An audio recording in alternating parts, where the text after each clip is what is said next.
Saludos, bienvenidos a una nueva lectura de la Biblia textual. Deuteronomio, capítulo 10. El pacto renovado.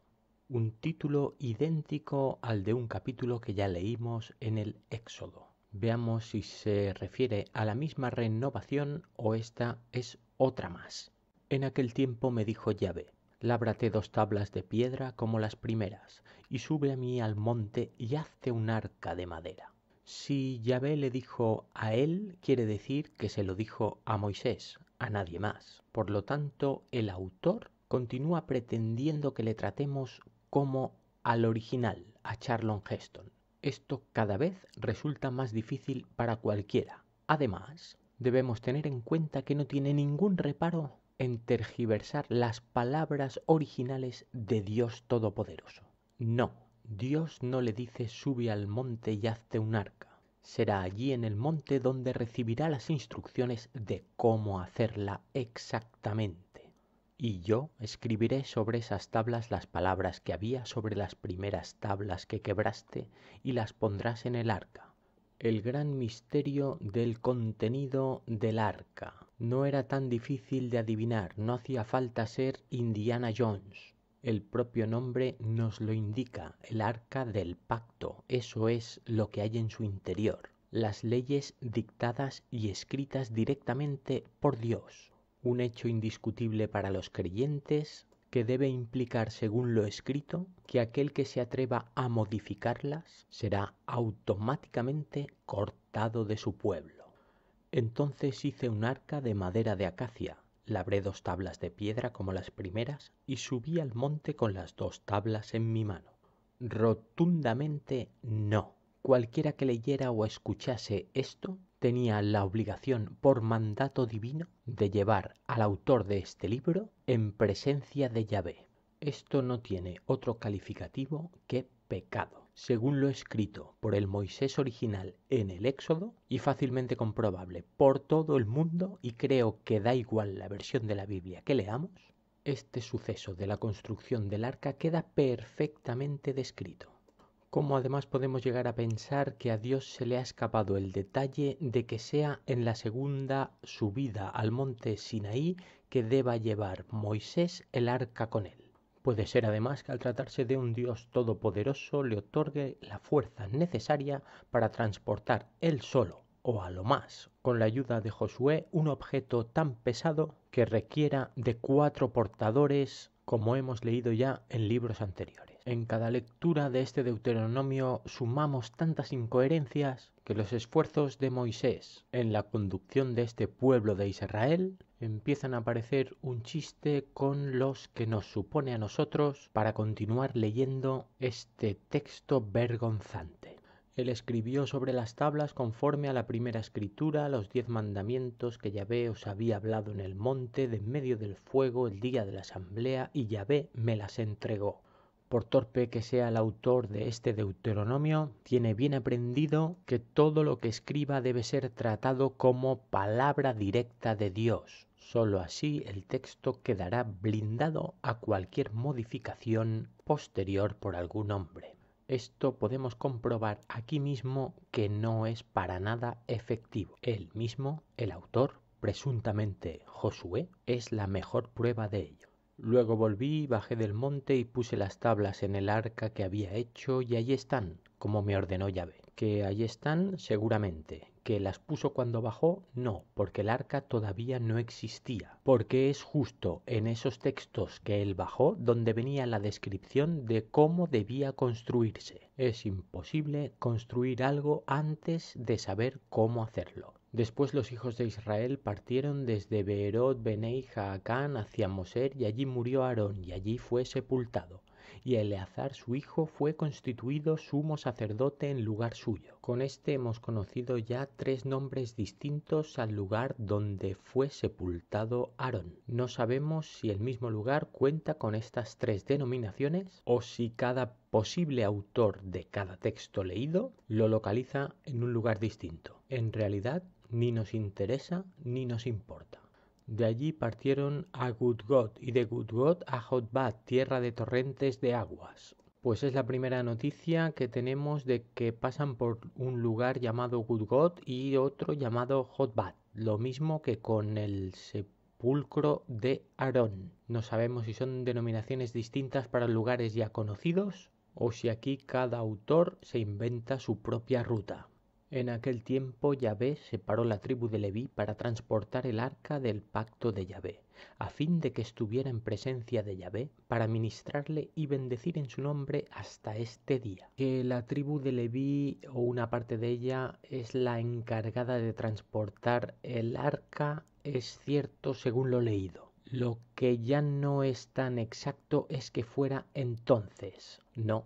La tribu de Leví se ganó sus privilegios en el primer descenso de Moisés, cuando se enrabietó al ver el becerro de oro. Allí reclamó sangre, una noche de matanzas, donde murieron, creo recordar, cerca de 30.000 personas. Los asesinos que participaron en esta matanza de familiares fueron acogidos bajo el nombre de Leví. Fueron condecorados con el nombramiento eterno de protectores de Yahvé, sus sicarios personales, su guardia pretoriana. Esa es su bendición hasta este día.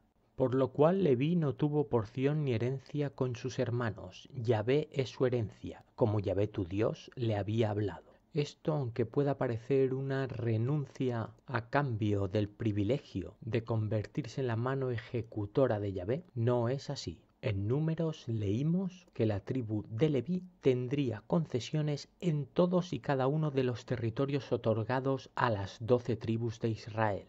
En cuanto a mí, permanecí en el monte como los primeros días, 40 días y 40 noches, y también esta vez Yahvé me escuchó y renunció Yahvé a destruirte. Yo di la orden de que pasaran a cuchillo a todos los que fueran capaces durante toda una noche, pero tened en cuenta que es gracias a mí que no muristeis todos. Todavía lo haréis más tarde, en un confinamiento de 40 años en el desierto, comiendo aquello que os lanzo al suelo, desnudos, noche y día. Así que me dijo Yahvé, levántate, ponte en marcha delante del pueblo para que entren y posean la tierra que juré que les daría a sus padres. Un juramento que, como podéis comprobar en lo interpretado en el versículo anterior, no se cumplirá como tantos.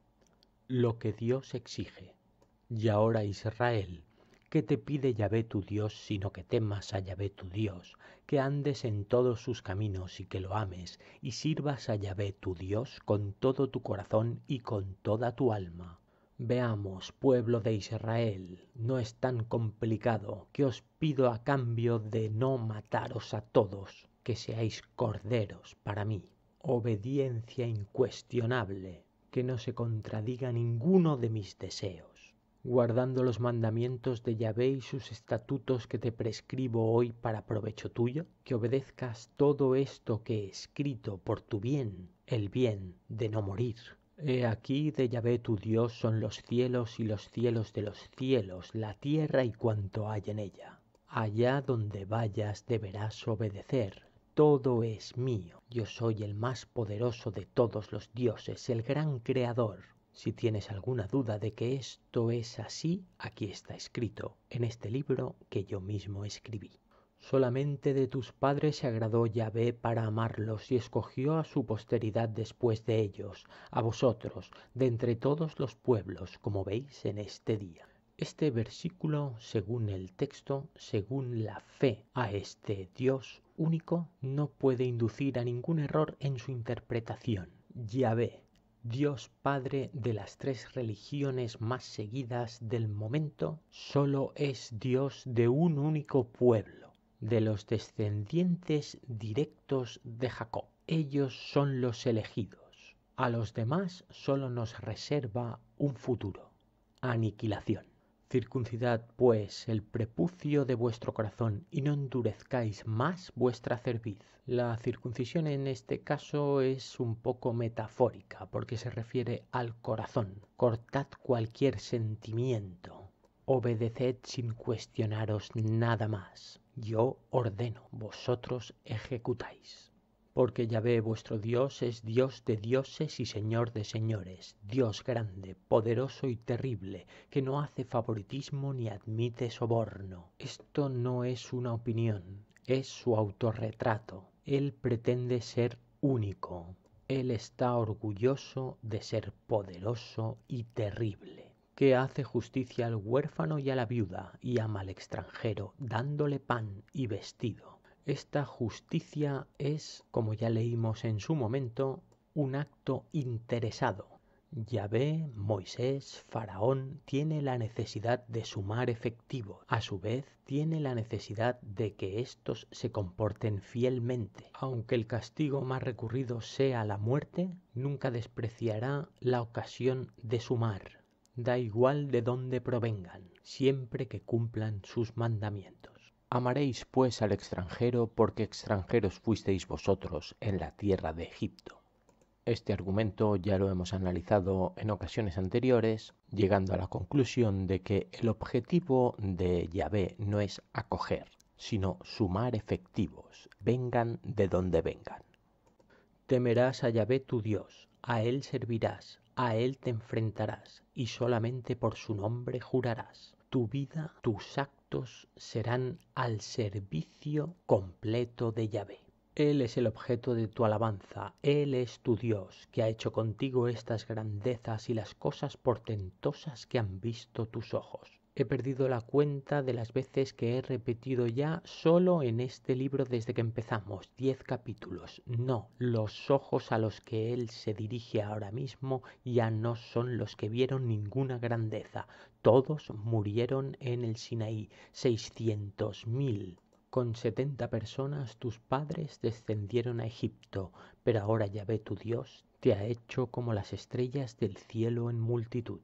Llegados a este punto ya me da pereza volver atrás para confirmar según qué datos. Total, no me creo ninguno. Esto no es por incredulidad personal, sino el resultado de la decepción acumulada en la lectura de este libro divino. De todos modos, que originariamente fueran 70 tras 400 años de convivencia en Egipto, tampoco veo tan desorbitado que llegaran a ser cerca de 600.000. Eso asumiendo que únicamente fueron rescatados por Moisés los descendientes de Jacob, que lo dudo desde el principio. De hecho, dudo que existiera una estirpe de Jacob. Creo que esta identidad ha sido creada por Moisés, impuesta así como creencia de pertenencia a este pueblo raptado. De todos modos, estas hipótesis no son nuestro propósito en la lectura de la Biblia, sino el descubrir aquí la prueba irrefutable de la existencia de Dios, un Dios que es el que dicta directamente este texto según sus creyentes, un Dios que nos ha confesado y ha anotado aquí el número exacto de efectivos de su pueblo, 600.000. Un Dios entonces que si interpretamos literalmente lo que nos quiere decir en este versículo, ignora incluso cuántas estrellas conforman el universo que Él pretendió crear. Espero conservar las fuerzas para volvernos a encontrar en el próximo capítulo. Un saludo.